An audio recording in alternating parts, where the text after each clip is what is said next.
in March. And so I don't know, are any of you active duty still?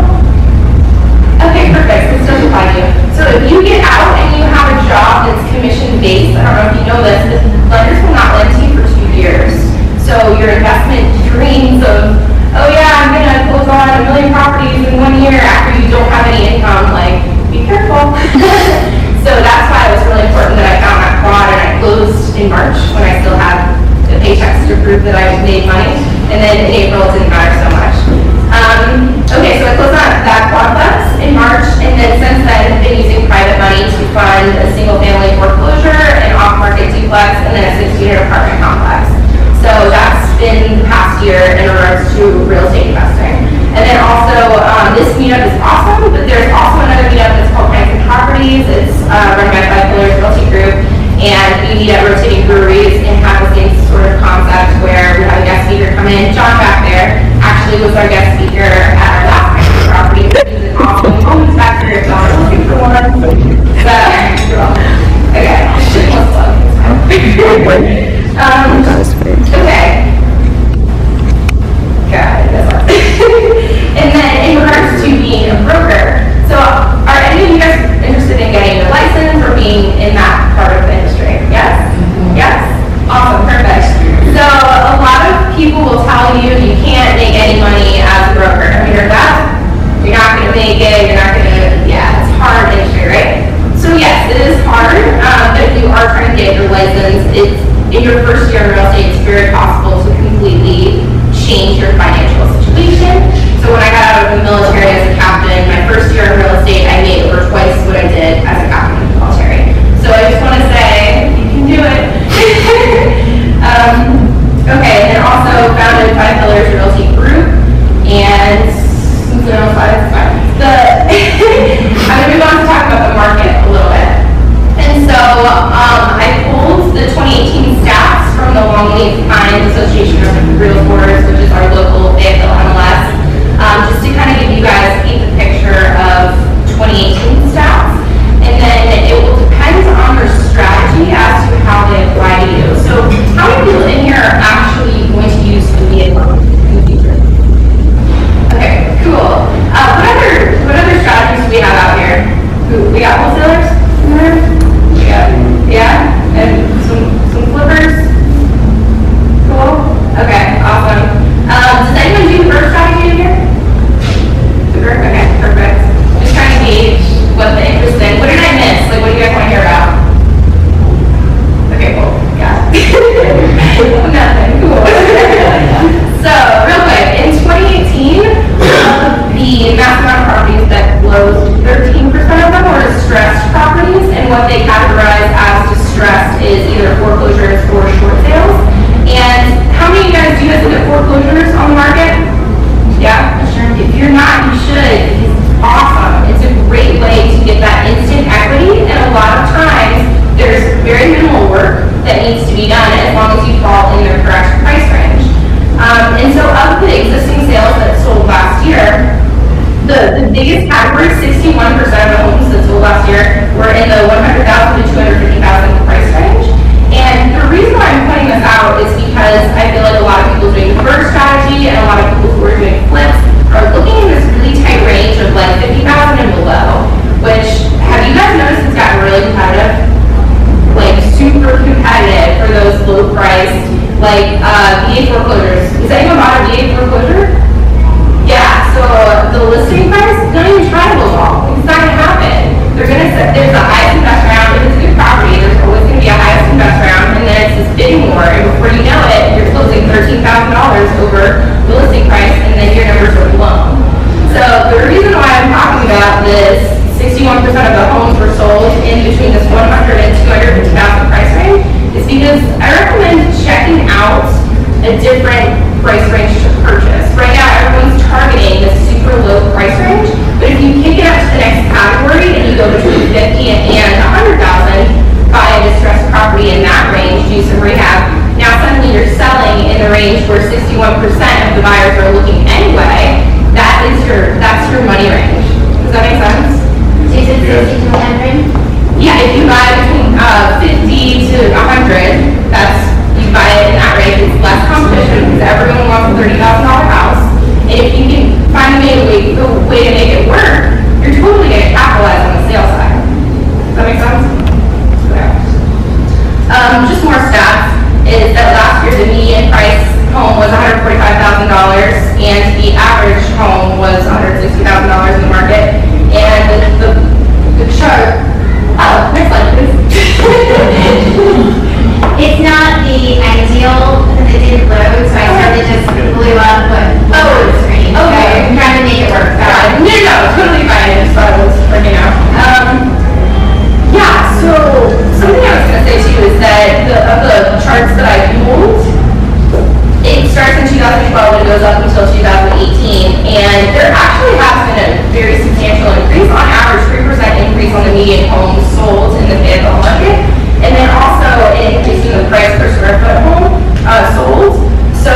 year, the median price per square foot home that was sold was $83 per square foot. So what I've noticed though is a lot of people list a lot higher than that, but that's the price that's selling. It's $83 per square foot. So if you want it to be sold quick, there's only two things, well, three these days, but three main things that sell a house, period. It's price, condition, and then marketing. And that's another, as I said, if you're not marketing your homes on social media, like you're wrong.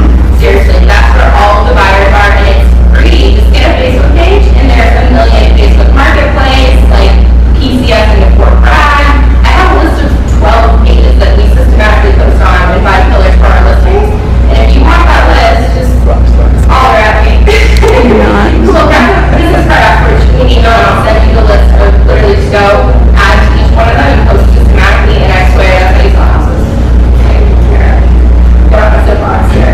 Alright, so overall, the key takeaways of all that information is it really does vary on your strategy, and we'll get into strategies in a little bit.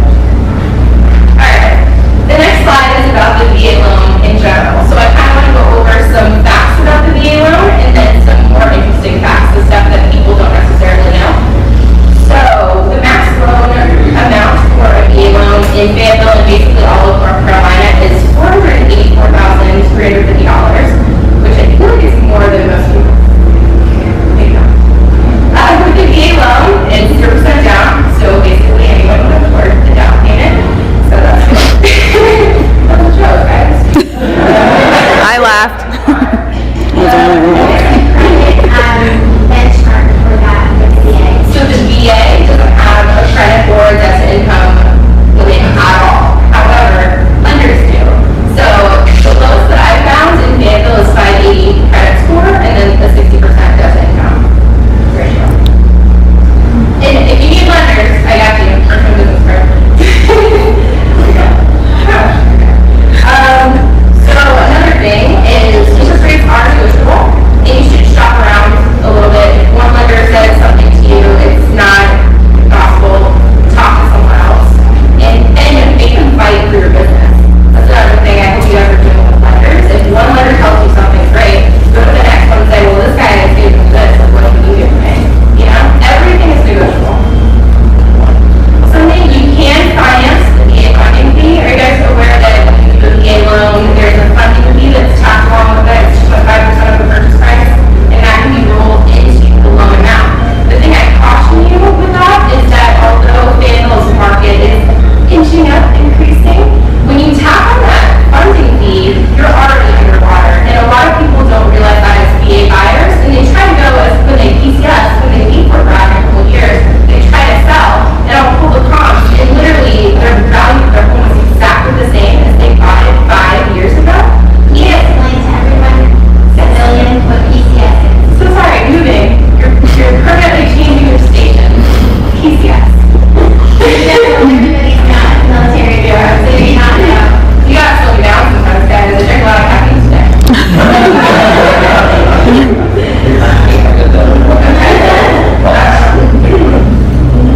Yes, you can find it as the funding fee offset. If you are disabled, then your funding fee is waived. Like, period. So, there's no private money or mortgage insurance on a VA loan, which is really beneficial for cash flow purposes, because that's just one extra bill that you don't have to consider in regards to your cash flow. Something that I hear a lot is people who are getting to VA loans, they're like, well, I'm with USAA, or I've been career-approved through Veterans United, because they think that only those institutions that are geared towards veterans are capable of providing you with a VA loan. Not true. So in Fayetteville in particular, almost every lender is going to be a VA-approved lender, and they really do know what they're doing. Yes. So Laura Glasgow, good picture of her. She's a wonderful lender, and I would recommend her for anyone. She's not Veterans United or USAA or anything like that. Like, if she knows her stuff backwards, forwards, sideways, all that stuff. Something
Okay, so that's about intending to live in the property. Y'all good on that one?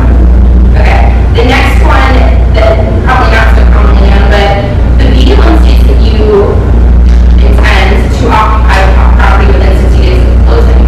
So if, for instance, you have a quadplex that's fully occupied, one of those leases must be expiring within 60 days of closing, or else the lender is going to say no, you know. So it's just something to get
Just can't buy a condo. You must intend to live in one of them. Can't buy a condo. Yeah. So, I wish I could, like, make it bigger. Yeah. Do you want some glasses? No, it's okay. So, one of the things No, in the condo is completely different than everything else. super popular right now, like people are just making up numbers as to what they want to sell the price. Condo is actually even different than townhouse. Over what it's The actually townhouse you're valued buying at. It's land. ridiculous. So one of the Condo things you're that I'm not. putting in our offers lately, because of this extreme overestimation of value by the seller, is that if the contract falls through due to the appraisal issues and then not agreeing on value, then the seller will pay for appraisal, inspections, all of those costs the buyers put forward, even though we all know that thing is not worth $338,000 if you guys are watching one that's on the market right now. Yeah, you know what I'm saying? No. It's worth it when it sells for it, right? Yes, but it won't appraise there. And the VA buyers are all over it because, oh yeah, why would I, buy one house if I can have 4 streams of income from one purchase? So, and because like we know, it's going to hit the time water, and this has happened twice, so the last 2, and it happened 2 times in a row. So yeah, and the price comes right back down to $255, which is what it's worth. So, anyway, that's just something to protect the buyers. There is, however, a VA FHA financing addendum that also provides protection to a VA buyer where if the home isn't, appraised at value, then the buyer it's like their get out of jail free card, but that only protects them for their earnest money. It doesn't protect all those other costs that the buyer has to front. Does that make sense? Okay, now the really fun part. It's called the due diligence request. So after the property goes under contract, and you have your 2 to 3 week inspection period, and you get your tax inspection, your home inspection, all those good things, and the appraisal comes in, and you're sitting with your broker, and you're reviewing them about how best to fix all these issues. So to backtrack, what I had said before that the seller can only provide 4% in concessions, right? So a lot of the seller's arguments is like, I won't give you any repair allowances because it's only 4%. But if you put it on the due diligence request, this is where we get a little shady, but if you put it on the due diligence request, that form has, the attorney has no issue granting repair allowances out to a contractor. And same with the lender, if you have the repair allowance written out to the contractor and not to the buyer, it can be $28,000 in repair allowances that will essentially be for the buyer to repair the property. But since it's written out to a contractor, it's all good. You know what I'm saying? I feel like, do I need to repeat that one? I thought so. Look at it. What's up? Okay. So, the workaround for getting more than 4% in seller concessions is for a repair allowance to be written out to a contractor and held in escrow until the repairs are completed and the buyer releases those funds. Because on the closing, on the CD, the closing disclosure, it will state that $28,000 in allowances are written out to season's general contractor. It won't be to the buyer. So when the lender reviews it, well, they're only getting 4% in closing costs. This contractor is getting that money. It's not to the buyer. And there's your workaround. Does that make sense? So exciting. All right. Now I'm going to talk about some strategies about how best to use your VA loan. So, the big flip, that's a really fun one. But you have to make sure that you buy with equity. So if you buy a foreclosure and then you live in it and you fix it up and flip it over a year, in theory,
our $200,000 down payment in order to finance the rest of the quads, which is like, how cool is that?